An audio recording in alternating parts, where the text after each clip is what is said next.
Camera good. This is the visible agent. Knashonda, take one. Where did you you went and got lunch? Yeah. You did? Where It did you was, go? I went to Miss Vicky's. Miss Vicky's? I think I heard that. Yeah, it's Is that right on the downtown? corner. Right on the corner of Green Street. Okay, what kind of Yeah. food is it? It is quote unquote breakfast. So I got a grit bowl with sausage and cheddar cheese. Mm, that's great. Yeah, it Breakfast was good. anytime. Yeah, it was good. Okay, that's awesome. Said Miss Vicky's. Miss Vicky's. Yeah, I'm gonna check that out. Yeah, you got to check out Miss Vicky's. She's a local legend. She's been around for a long time. So go support. Absolutely. Okay, so well, welcome to the Visible Agent Podcast. Thank you. I'm glad to be here. Absolutely, I'm glad to have you on. Before we talk real estate, can you just kind of tell me who you are when you aren't selling homes? Sure. I'm the life of the party. No, I'm just kidding. I'm just kidding. I'm truly an introvert, but I love to travel. That's my thing. I've recently kind of dipped my toe into like some luxury body butters and oils and things like that. So that has become kind of like a hobby slash side hustle. I love to sing. So that's my like absolute first love. Music is my first love. So when I'm not selling real estate, I'm either making body butters and oils, singing, or on vacation. Okay, singing sounds pretty interesting. Who's some of your favorite singers that might have Oh been my inspired by? gosh. I love Kim Burrell. Like she's like the vocal Bible. I love Brandy and I love Jasmine Sullivan. So those Those are are, my female tops. those are three great ones. Yeah, Jasmine Sullivan's, well, incredible. first off, Brand, I can't skip over Brandy. Brandy's the blueprint, She is. but Jasmine Sullivan's awesome. Yeah. Okay, and what were you doing before real estate, and at what moment were you like, you know what, I'm going to attempt to do this? Yeah. So I was an elementary school music teacher, hence the whole music connection. So I taught elementary school music for about 13 years. Somewhere around year 11, 12, I started thinking, okay, what else can I do aside from music? Music has always been what people have known me for. So I wanted to do something a little different. But quick short story, I went to Zaxby's and I ordered a grilled chicken salad with extra onion straws and honey mustard dressing. And I was so excited to get my little salad, and my card got declined. And I went to the parking lot. The Dollar Tree was next door. I went to the parking lot and cried for like 15 minutes because I just felt like, man, I'm doing this great work and it's impactful, but I'm still not necessarily making the income that I'd like to make. So it originally started as like this is something supplemental, and then it turned from supplemental to a complete pivot. Okay. Yeah. All right. And what did you think about real estate initially when you started versus maybe some kind of wake up call at some point into it where you're like, it's kind Yeah. of different than what I thought? Yeah, I thought it was HGTV. So I watched HGTV and I thought you just walked around and you looked cute and you showed houses and all that stuff. And it didn't take me long to figure out like that's not what it is at all. You're believing in the American dream. And, you know, a lot of people that you meet don't really know that home ownership is achievable for them. So that made it like completely different for me when I found out it was more of like a faith walk with people. So that was a pivot mindset wise. And then just from the teaching standpoint, I really started to see early on how the education piece really flows into the real estate piece, especially for me having that background in education. Okay. And if you could go back to day one when you got your Mhm. license and was getting it going, what would you tell, what would your current self tell your day one that started in real estate as far as some advice you would have gave Mhm. yourself? Don't quit your day job. So one of the things I did, because I didn't used to really be a risk taker, I don't think I realized how much of a risk taker I was. But around year 13, 14 of being in education, I just took the leap. I quit my job and I just went full-time real estate. I didn't have a lot saved, you know, so it definitely was a faith walk. And then eventually I had to say, okay, you're going to have something coming in while you're pursuing this. So I feel like real estate is one of those things that you need to work your way out of a job versus just going full throttle, you know, head and heart and finances in. So that's one thing for sure I would change. Yeah, if I had to do it all over again or if I was talking to a new agent. Don't quit your day job. Work your way out of it. Absolutely. The art of becoming, Yes. right? The Yep. title alone isn't just the thing. Yeah. Mm-hmm. Okay, and what's something a great real estate agent does that most people never see? Preparation, right? So you are doing a lot of prep, you're doing a lot of research. So I work on, I have worked a lot of different facets of real estate. And so if you have to research and you have to know your market, you have to be dialed in to your market, the people, the places, the things, what's happening. You have to know the numbers. Like you really need to know your market. So I encourage anybody get outside, know the area, know the schools, know the restaurants. I get a lot of military clients who have never been to Fayetteville, never been to Rayford, never been to Fort Bragg, and they're wanting to know what are some good quote unquote areas that are around shopping or that's going to be close to a school or different things like that. You have to do your research and you have to know your area. Okay, great answer.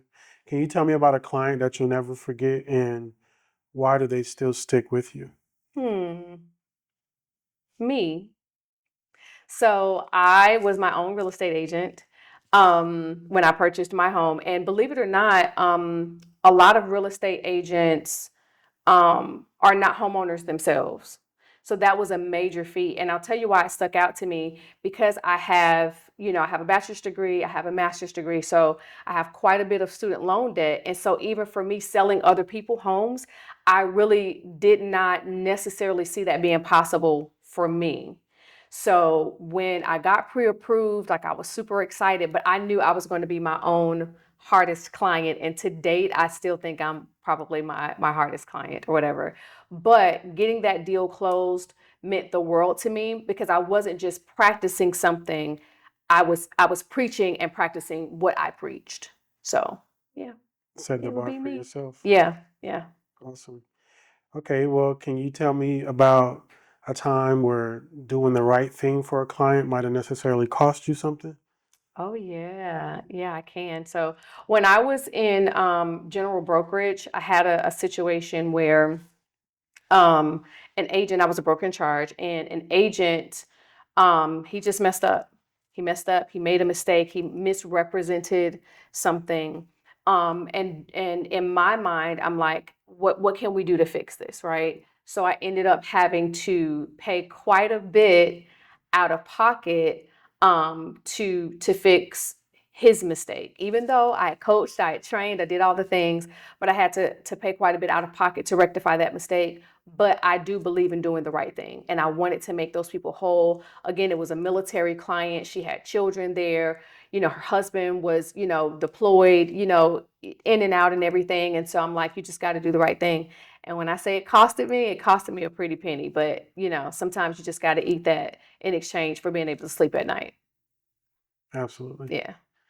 And what do you think, in your words, is like one of the biggest misconceptions that people have about real estate agents? Oh, that it's easy. They feel like it's easy. They just feel like we dress up, we open doors, all of that is all social media. I feel like at some point real estate kind of became the optic became flashy cars and, the nice bags and all of that. But real estate is really hard work. Just a couple weeks ago, I think I showed, I don't know, 15 different homes, and I'm all over the county. I'm in Lillington. I'm, in Rayford. I'm here, there, I'm everywhere. But those people were like, hey, we're looking for our home and we have a limited amount of time to find it. And here I am out and about. I had to pack my lunch. I had that in the car because I was showing so many homes. I didn't even really have a chance to eat in between. So real estate is really, it's laborious. It's a lot more laborious than what even we as realtors show everybody. We don't give people that optic, but it's hard work. That's a great answer because, especially with myself getting into doing real estate marketing and such, I follow a bunch of realtors, coaches, gurus, Mm-hmm. everybody gets kind of in the space. So many times the posts that go viral is people in the comments are always kind of kicking down on the agent, like, "Oh, y'all will be gone and such and such. Y'all, Yeah. all you do is open the door or opening the door." I was Mm-hmm. like, deducing this just opening the door is kind of insane. Yeah, it is, Yeah, but I think in part we're to blame for that because that's all we show. We didn't show you the deals that fell through. like, hey, my mortgage is due, I'm renting, my rent is due, but I just had three contracts to fall through. You don't see that because we do the work and then we get paid. So if the deal falls apart, like literally at the closing table, you've done 30 days worth of work and you've not gotten any money. And that happens a lot more than what we show. So I think we need to do a better job of giving people the balanced perspective and showing when it works, closed, sold, but also saying, hey guys, I had 3 deals to fall out of contract or to term this month, this week, that's important for people to see. Okay. And what do you wish more buyers or sellers understood about the real estate process before they actually started and dipped their toe into it? That it is an actual process. So a lot of people go in thinking it's going to be like buying a car, or you go to the grocery store, you're buying. This is not that. Lenders are not giving you, $250,000, a $500,000 home or worth of loan without vetting you and asking for documentation and additional documentation and verifying employment and going through all of these different steps. And so a lot of times, particularly with buyers, they get frustrated with the process because they feel like lenders and loan officers and processors are asking them for information, the same information. They feel like it's redundant, but they need to prove that you are capable of paying back this money that you're borrowing. So just understanding it is a process. And then on the sale side, yes, buyers are going to be expecting in this market a little concession, because they're going to need a little help. Buyers may be expecting for you to do, a repair or 5, depending on, how the property presents, So just being flexible and understanding that it is indeed a process. Okay. And I'm not sure if I asked you earlier, but how many years have you been in real estate? I've been in real estate for 13 years. So 13. yeah, And why do you still do this? What I what love gets you to it. wake up every day and get I you to love work? it. It's hard. It's a challenge for me. So, and if it wasn't, I would probably get bored and go do something else. But I thoroughly enjoy it. And I've done many different facets of real estate, from residential. I've done a little bit of commercial. I've done property management. And now my main focus is new construction. But overall, I love what I do. I love working with people. And I love helping them to realize the dream of homeownership, because it is possible. And I love the fact that you can literally believe with somebody and walk them through this process step by step. Okay. And what's something about you've learned about success that nobody warned you about? It's funny. So I just met with some of my friends last night and we were talking about success, right? And some of the negative things that come along with success. And one of the things that we honed in on last night was criticism. You have to be able to take people talking about you, people maybe not agreeing with your approach on different things.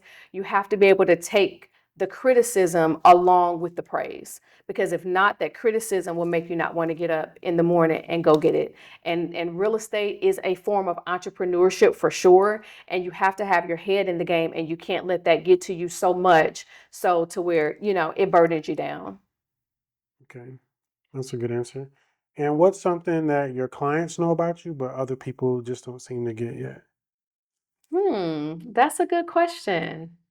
Something that my clients know about me. Well, kind of, sort of. So my clients know that I'm very, very passionate, right? So sometimes that passion, comes across, I'm not going to say aggressive, but it does come across strong. Most people in my personal life don't necessarily get that raw, and as much as we may try to collaborate, sometimes you do have to be a little more assertive in the process to really make sure that you are advocating for your clients and that they're getting everything that they want and need. Okay. Great answer.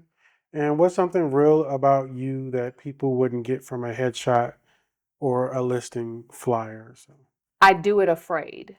So it's not that I'm not afraid to put myself out there. It's not that I'm not afraid to do a podcast or, afraid to do certain things in the marketing space or in the real estate space or even musically. But one of the things that I have learned over time is that you just do it afraid. You pack that fear with you and you say, listen, if you're going to be here, you coming along for the ride because I'm going to do it and I'm going to do it afraid. that's a great answer. Literally, a lot of what I do is I don't say the quiet part out loud, which is what you hmm just said. You articulated it very well. 5 years from now, what would you hope that people remember about the impact that you've made? It's that education piece. I don't want people just to say that I sold them a home. I want them to be able to say, I learned something from her. I learned about the process. Even if, and a lot of what I do is not just real estate. I feel like it kind of crosses over into like a ministry. So I'm hoping that people will remember she believed in me. She believed that we could make this happen. And even if she had to drag me across the finish line, we made it. You made it. Absolutely. And what's one thing that I didn't ask you that you wish people kind of asked you more about? Nothing really. Like I kind of consider myself a semi open book. So I think I flourish in like more one-on-one intimate spaces. And so what's cool about my clients is that they get to see kind of different sides of my personality when they're working with me. So that's it. That's all. I think you've been very comprehensive. I love it. Oh, great. And if someone watched this conversation, which I hmm hope they do, what's one thing that you want them to remember, if anything? I want them to remember that the K in my name is absolutely silent. Seriously though, it's so funny because everybody mispronounces my name, right? So hmm I've started marketing it as Knashonda with a K. So hopefully people like kind of leave that out, you know? No, but seriously, yes, I still want everybody to remember that, you know, it's Knashonda with a K and the K is silent. But just remember, like, I'm the coach, teacher, trainer, motivate you, drag you across the finish line type of agent, not just the one that's here for a check. Absolutely. And my last and final question Mhm. for you, you've been great, but if you could nominate one agent to be featured next on the Visible Agent podcast, who would it be and why? It would be my real estate bestie. Her name is Natalie Bell. She works with Dreamfinders Homes. I love her dearly. She is energetic, and when it comes to the new construction space, she has it. She has it. So yes, please invite her. You're gonna love her. Absolutely. I'm definitely going to have you send me that contact. Okay, Um, and I'm glad to have you on, thank you. Knashonda. I said it right. Yes, Nashonda with a Absolutely. K. Absolutely. And well, do you want to plug anything or talk about some of the projects that you are Sure, working on before we get out? by far. So so as I said before, my main focus right now is new construction. I'm an agent with Dreamfinders Homes. Currently, I am in the Stone Creek neighborhood that is in Rayford, North Carolina. However, I can sell any of our Dreamfinders products. So if you are looking for new construction and you want to be educated through the process and you want to be inspired through the process, give Knashonda with a K, a call. Absolutely. Knashonda, you've been great. Probably one of the better guests I've had. I hope just to say that, to be honest. And I'm Kadeem Booth, and this was the Visible Agent Podcast. And I'll see you guys in the next episode. Right. Thank you. It's been great.